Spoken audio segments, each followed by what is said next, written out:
మీరు ఏ కోరికతోనైనా చెయ్యవచ్చు. ఆయన పరబ్రహ్మస్వరూపుడై అనుగ్రహించేస్తాడు. ఎందుకంటే అలా యోగమునందు నిలబడగలిగిన ప్రజ్ఞాశాలి కనుక. శ్రీరామాయణంలో ఒక చమత్కారం ఉంది. దాని పేరే రామాయణము. రాముడితో మిగిలిన వ్యక్తులందరూ నడుస్తారు. అసలు రాముడు కనిపించని కాండ ఉండదు సుందరకాండ వినా. సుందరకాండలో రాముడు కనపడకపోయినా రామ కథ 1కి 10 మార్లు చెప్పబడుతుంది. అటువంటి రామచంద్రమూర్తి వలన ఉపకారము కాని ప్రత్యుపకారము కాని పొందనివాడు రామాయణమునందు లేడు. ఆయనకి ఉపకారం చేసిన వాళ్ళందరికీ ప్రత్యుపకారం చేశారు. ఒకవేళ ఉపకారం చేయకపోయినా ఉపకారం చేశారు.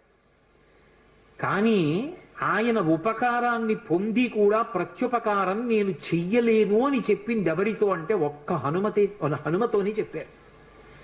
రామాయణ పరిసమాప్తి సమయంలో హనుమని దగ్గరికి పిలిచి గట్టిగా కౌగిలించుకుని ఒక మాట అన్నారు. మదంగే జీర్ణతాం యాతు యత్పయోపకృతం కపేహి నరహ ప్రత్యుపకారాణం అపత్సాయ అతిపత్రతాం అన్నారు. హనుమా, నువ్వు చేసిన ఉపకారము నా శరీరమునందు జీర్ణమైపోవుగాక. ఎందుకని? నువ్వు నాకు చేసిన ఉపకారానికి నీకు ప్రత్యుపకారం చెయ్యడం ఇక సాధ్యం కాదు. నేను కష్టంలో ఉంటే నువ్వు నా భార్య యొక్క జాడ కనిపెట్టావు. ఇప్పుడు నీకు ప్రత్యుపకారం చేయాలంటే నీకు అటువంటి కష్టం కలగాలి. కోరచ్చా నేను? అందుకని నేను కోరను. నీకు అటువంటి ఆపద రాదు. కాబట్టి నీకు నేను ప్రత్యుపకారం చెయ్యలేను. నీవు చేసిన ఉపకారము నా శరీరమునందు జీర్ణమైపోవుగాక అని కౌగలించుకున్నారు. హనుమ ఒక్కరు తప్ప రామాయణం మొత్తం మీద ఈ స్థితిని పొందిన వారు వేరొకరు లేరు. అందుకే రామచంద్రమూర్తి అవతార పరిసమాప్తి సమయంలో ఆయనతో అందరూ వచ్చేస్తానని వెనక వెళ్ళిపోతున్నప్పుడు హనుమని కూడా అడిగారు. హనుమ, నువ్వు వస్తావా అని అడిగారు. రామచంద్ర ప్రభో, మీరొకటి, మీ కథ ఒకటి, మీ నామం ఒకటి కాదు. ఎక్కడ ఏమి తెలిసినా తెలియకపోయినా రామనామము రామనామము రమ్యమైనది రామనామము అంటే అక్కడ పెడతాను. రామ కథ చెప్తే పెడతా, రామాయణం చెప్తే పెడతా. ఇప్పుడు రాముడు అన్నాడు, మక్కథా ప్రచరిష్యంతి యావల్లోకే హరీశ్వర తావద్రమస్య సుప్రీతో మద్వాక్యమనుపాలయం. రామశాసనం హనుమకి. ఎక్కడ రామనామం చెప్పినా, ఎక్కడ రామ కథ చెప్పినా, ఎక్కడ రామాయణం చెప్పినా హనుమా నువ్వు అక్కడికి వెళ్ళి కూర్చుని వింటూ ఉండు. హనుమ సభలోకి వచ్చారు అంటే సభలో ఉన్న వాళ్ళందరికీ మంగళమే. నన్ను నమ్మండి, చచ్చిపోయేవాడు కూడా బతుకుతాడు. హనుమ దర్శనం అంత గొప్పది. ఆయన దర్శనం చేస్తే చాలు. నిన్నను మీతో చెప్పా, సంధ్యాకాల దర్శనంతో సమానం. ఉపద్రవాలు కూడా తొలగిపోతాయి. అంత శక్తివంతం హనుమద్ దర్శనం అంటే. అటువంటి హనుమ సభలోకి ప్రవేశిస్తారు. ప్రవేశించి అనుగ్రహిస్తారు. ఎందుకని అంటే పైన రామశాసనం ఉంది. ఇదే మహానుభావుడు తులసీదాస్ గారి జీవితంలో జరిగింది. తులసీదాస్ గారు ప్రతిరోజు గంగానదిలో స్నానం చేసి చెంబుతో కాసిన నీళ్లు తీసుకొచ్చి రావి చెట్టు మొదట్లో పోసి రావి చెట్టు కింద కూర్చుని తపస్సు చేస్తుండేవారు. ఆ రావి చెట్టు మొదట్లో గంగ నీళ్లు పోస్తుంటే గంగాజలం తగిలిందో ఏమో ఒక బ్రహ్మరాక్షసుడు పైనుంచి కిందకి దిగాడు. బ్రహ్మరాక్షసుడంటే ఎవరు అనుకుంటారేమో, వేదం చదువుకుని కూడా దొంగతనాలు లాంటివి చేసి బ్రతికిన వాళ్ళు బ్రహ్మరాక్షసులు అవుతారు. పతంజలి చరిత్రలో చెప్తారు. కాబట్టి అటువంటి బ్రహ్మరాక్షసుడు క్రిందకి దిగి అన్నాడు, నువ్వు నాకు మహోపకారం చేశావు. ఎప్పటి నుంచో ఈ చెట్టు మీద పడున్నాను. నువ్వు గంగాజలాన్ని తెచ్చి ఈ చెట్టు మొదట్లో పోసినప్పుడు గంగాజల స్పర్శ చేత నా పాపం శమించింది. నేను సాధారణ రూపాన్ని పొందాను. నీకు నేను ప్రత్యుపకారం చెయ్యాలనుకుంటున్నాను. నీవు రామదర్శనం కోసం పరితపిస్తున్నావు. నీకు రామదర్శనం కావాలి అంటే చేయించగలిగిన వారు హనుమ ఒక్కరే. హనుమ రోజు వస్తుంటారు. ఎక్కడికొస్తారో తెలుసా? ఎక్కడెక్కడ రామనామం జరుగుతుందో, ఎక్కడెక్కడ రామనామం ప్రస్తావనకు వస్తుందో, ఎక్కడెక్కడ రామ కథ చెప్పబడుతుందో అక్కడ ఉంటారు. కాశీలో హనుమాన్ ఘాట్లో ఒక వ్యక్తి రోజు రామాయణం చెప్తున్నాడు. అక్కడికి వచ్చి కూర్చుంటారు. ఎలా గుర్తుపడతావో తెలుసా? అందరికన్నా ముందు సభలోకి వస్తారు. అందరికన్నా ఆఖరణ కళ్ళ నీళ్ల పెట్టుకుని ఒక్కడు తలదించుకుని నడిచి వెళ్ళిపోతూ ఉంటాడు. నువ్వు గుర్తుపట్టి వెంట వెళ్ళు అన్నారు. అప్పుడు ఆ రూపంలో వెళ్ళారు. అన్ని వేళలా అలా వెళ్ళరు, ఏ రూపంలోనైనా వెడతారైనా. కాబట్టి తులసీదాస్ గారు హనుమాన్ ఘాట్కి వెళ్ళి కూర్చున్నారు. అందరికన్నా ముందు ఒక వ్యక్తి వచ్చాడు రామాయణం వినడానికి. అందరూ వెళ్ళిపోయిన తర్వాత తల ఉంచుకుని కన్నులమ్మట నీరు కారుతుండగా వెడుతున్నాడు.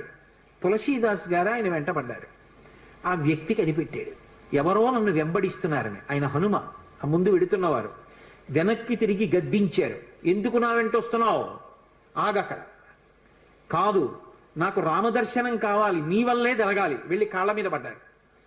కాళ్ళ మీద పడితే ఆయన ఒక స్థలాన్ని చెప్పారు, అక్కడ కూర్చుని నువ్వు జపం చెయ్యి, తపస్సు చెయ్యి, నీకు రామదర్శనం అవుతుందన్నారు. తులసీదాస్ గారు కూర్చుని తపస్సు చేస్తున్నారు. తపస్సు చేస్తుంటే రామలక్ష్మణులు ఇద్దరూ రాజకుమారుల రూపంలో గుర్రాల మీద వచ్చారు. వచ్చి గుర్రాలు దిగి అరుగు మీద సేద తీరారు. ఎవరో రాజకుమారులని తులసీదాస్ గారు ఊరుకున్నారు. వాళ్ళిద్దరూ గుర్రం ఎక్కి వెళ్ళిపోయారు. హనుమ వచ్చారు, రామలక్ష్మణులు వచ్చారు, గుర్తుపట్టావా అన్నారు. ఎప్పుడు వచ్చారు అన్నారు. అయ్యో, ఇద్దరు రాజకుమారుల వేషంలో వచ్చారయా, నువ్వు గుర్తుపట్టలేదు, వెళ్ళిపోయారన్నారు. ఎంతో బాధపడ్డారు. మళ్ళీ సాధన చెయ్యి అన్నారు. మళ్ళీ సాధన మొదలుపెట్టారు. మళ్ళీ సాధన మొదలు పెడితే కొన్నాళ్ళు అయిపోయిన తర్వాత చిన్న పిల్లవాడి రూపంలో రాముడు వచ్చాడు. గంధం తీస్తున్నారు తులసీదాస్ గారు రామచంద్రమూర్తికి అనులేపనం చేయడానికి. చిన్న పిల్లవాడి రూపంలో వచ్చి తాతా తాతా నాకు గంధం ఇస్తావా అని అడిగాడు. ఇది రాముడి కోసం రా, పో అన్నారు తులసీదాస్ గారు. మళ్ళీ పొమ్మంటున్నాడు రా రాముడు వస్తే అని హనుమ వెంటనే పంజరంలో చిలక రూపంలో వచ్చి పాట పాడారు. రాముడు బాలుడి రూపంలో వచ్చి తులసీదాస్ గారిని గంధం అడుగుతున్నాడు, గుర్తించలేని తులసీదాసు వెళ్ళిపోమ్మంటున్నాడు అని. అది విన్నటువంటి తులసీదాస్ గారు వెంటనే పిల్లవాడి కాళ్ళు పట్టుకుని పిల్లవాడి కాళ్ళ మీద పడ్డారు. పడగానే రామచంద్రమూర్తిగా దర్శనమిచ్చారు. దర్శనమిచ్చి, తులసీదాస్, నా పేరు మీద నువ్వు రామాయణాన్ని, దక్షిణ దేశంలో వాల్మీకి రామాయణం, దక్షిణ దేశం ఎక్కడైనా వాల్మీకి రామాయణం, కానీ నువ్వు ఇప్పుడు రామచరితమానస్ అన్న పేరు మీద రామాయణాన్ని రచించు. ఉత్తర భారతదేశంలో రామచరితమానస్కి ఎంత గౌరవం అంటే, మీరు ఆలయాల్లోకి వెళ్ళండి, వ్యాసపీఠాలు పెట్టి దాని మీద రామచరితమానస్ పెడతారు. గుళ్ళోకి వెళ్ళిన వాళ్ళు కనీసం ఒక్క శ్లోకమైన అందులోంచి చదువుకుని చక్కగా ఓ పువ్వు ఏదో పెట్టి నమస్కారం పెట్టొస్తారు. రామచరితమానస్కి అంత గొప్ప. విచిత్రం ఏంటంటే హనుమాన్ చాలీసా, రామచరితమానస్ రెండు తులసీదాస్ గారి శరీరంతో ఉండగానే ప్రఖ్యాతి వహించేసాయి. అటువంటి తులసీదాస్ గారు ఎప్పుడూ రామనామం చెప్తుండేవారు. ఒకప్పుడు తులసీదాస్ గారు గంగ ఒడ్డున నిలబడి ఉన్నారు. ఒక ఆవిడ గబగబా వచ్చి ఆయన కాళ్ళ మీద పడి నమస్కారం చేసింది. ఎప్పుడూ అలవాటు మీద తులసీదాస్ గారు దీర్ఘసుమంగళీ భవ అన్నారు. అయ్యా, నన్ను దీర్ఘసుమంగళీ భవ అంటున్నారు, నా భర్త మరణించాడు, అదిగో చితి మీద పడుకోబెడుతున్నారు దహన సంస్కారానికి, మీ నోట వంట వచ్చిన మాట అబద్ధం కాకూడదు అందావిడ. నా నోట రావడం ఏమిటమ్మా, రాముడు పలికించాడు. ఆయన వెంటనే అక్కడికి వెళ్ళి ఆ కమండలంలో నీళ్లు తీసి ఆ శవం మీద చల్లి రామనామం చెప్పారు. చటుక్కున లేచి కూర్చున్నాడు. ఇది చూశారు పాదుషా యొక్క గూఢచారులు ఆ గంగా తీరంలో తిరుగుతూ. తులసీదాస్ గారి దగ్గర రకరకాలైనటువంటి విన్యాసాలున్నాయి, ఆయన ఏమైనా చెయ్యగలడని పాదుషాకి చెప్పారు. పాదుషా తులసీదాస్ని పిలిపించారు. పిలిపించి, నువ్వేమిటో చచ్చిపోయిన వాడిని బతికించావుట, ఏవి కొన్నటువంటి వింత చేష్టితములు చెయ్యన్నారు. తులసీదాస్ గారు అన్నాడు, వింత చేష్టితములు చేయడానికి నేను గారడీవాణ్ణా? కాదు, రాముడు నన్ను పనిముట్టుగా అనుగ్రహించాడు, అది రామానుగ్రహం అన్నాడు.